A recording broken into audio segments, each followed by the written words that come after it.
प्रिय विद्यार्थियों, आज हम कक्षा 6 के सामाजिक विज्ञान हमारे अतीत फर्स्ट के पाठ 10 नए साम्राज्य और राज्य का अध्ययन करेंगे। आओ याद करें। में पहला क्वेश्चन है, सही या गलत बताओ। का नंबर का है, हर्षेड ने गौतमी पुत्र श्री सातकर्णी की प्रशंसा में प्रशस्ति लिखी, तो इसका उत्तर होगा गलत। खा नंबर का है, आर्यावर्त के शासक समुद्रगुप्त के लिए भेंट लाते थे, तो इसका उत्तर होगा गलत।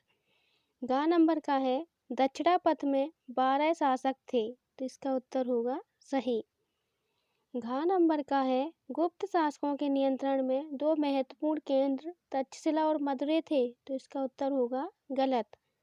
डा नंबर का है, ऐहोल पल्लवों की राजधानी थी, तो इसका उत्तर होगा गलत।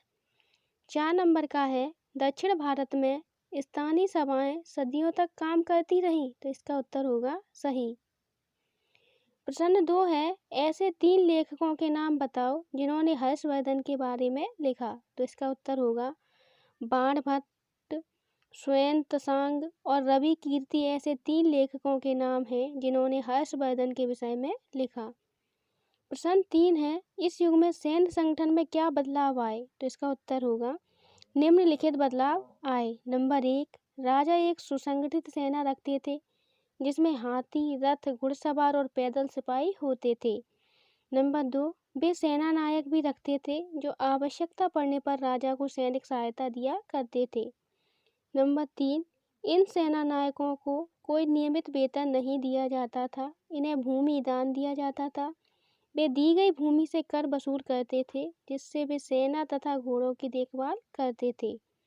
नंबर 4, ये सेना नायक सामंत कहलाते थे। यहाँ कहीं भी शासक दुर्बल होते थे, ये सामंत स्वतंत्र होने की कोशिश करते थे। प्रश्न 4 है, इस काल की प्रशासनिक व्यवस्था में तुम्हें क्या क्या नई चीजें दिखती हैं, तो इसका उत्तर होगा प्रशासन की प्राथमिक इकाई गांव होते थे, लेकिन धीरे धीरे कई बदलाव आए। राजाओं ने आर्थिक, सामाजिक, राजनीतिक या सैन्य शक्ति रखने वाले लोगों का समर्थन जुटाने के लिए कई कदम उठाए। नंबर 1, कुछ महत्वपूर्ण प्रशासकीय पद आनुवांशिक बन गए, जिसका अर्थ है बेटे अपने पिता का पद पाते थे। जैसे कि कवि हर्षसेन अपने पिता की तरह महादंड नायक अर्थात मुख्य न्याय अधिकारी थे। नंबर 2, कभी कभी एक ही व्यक्ति कई पदों पर कार्य करता था, जैसे कि हर्षसेन एक महादंड नायक होने के साथ साथ कुमारामात्य अर्थात एक महत्वपूर्ण मंत्री तथा एक संधि विग्रहिक अर्थात युद्ध और शांति के विषयों का भी मंत्री था। नंबर 3, स्थानीय प्रशासन में प्रमुख व्यक्तियों का बोलबाला था। इनमें नगर श्रेष्ठी यानी मुख्य बैंकर या शहर का व्यापारी, सारथबाई यानी व्यापारियों के काफिले का नेता, प्रथम कुलिक अर्थात मुख्य शिल्पकार तथा कायस्थों यानी लिपकों के प्रधान जैसे लोग होते थे।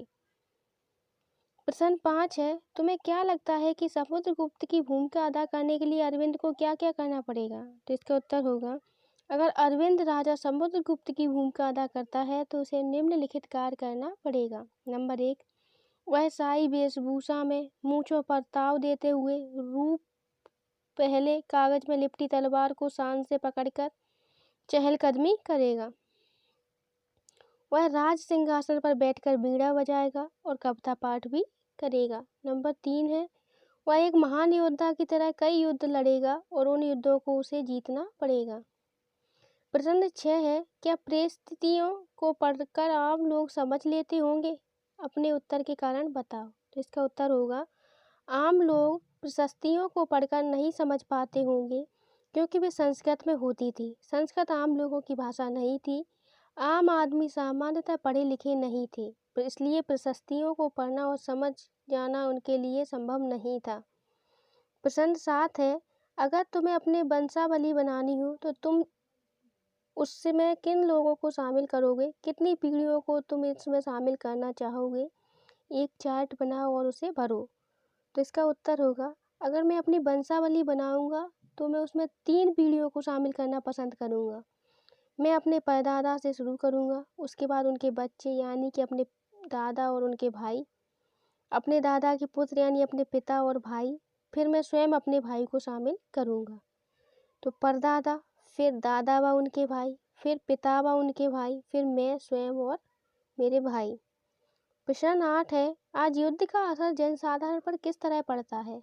तो इसका उत्तर होगा, युद्ध हमारे जीवन में विपत्तिग्रस्त घटना होती है। युद्ध सामान्यतः दो देशों के बीच में या संयुक्त रूप से विभिन्न देशों के समूहों के बीच लड़ा जाता है, जबकि सामान्य लोगों का युद्ध के पीछे मुख्य उद्देश्य के प्रति कोई लगाव नहीं होता है। वे युद्ध से सबसे ज़्यादा प्रभावित होते हैं। बड़ी संख्या में वे लोग युद्ध में मारे जाते हैं जिनका कोई भी दोष नहीं होता। वे अपना जीवन खो देते हैं। युद्ध अपने पीछे चिल्लाती हुई विधवाओं और अनाथों को छोड़ जाता है। सभी संसाधन नष्ट हो जाते हैं और विकास पूरी तरह प्रभावित हो जाता है। फिर से व्यवस्थित होने में बहुत समय लगता है।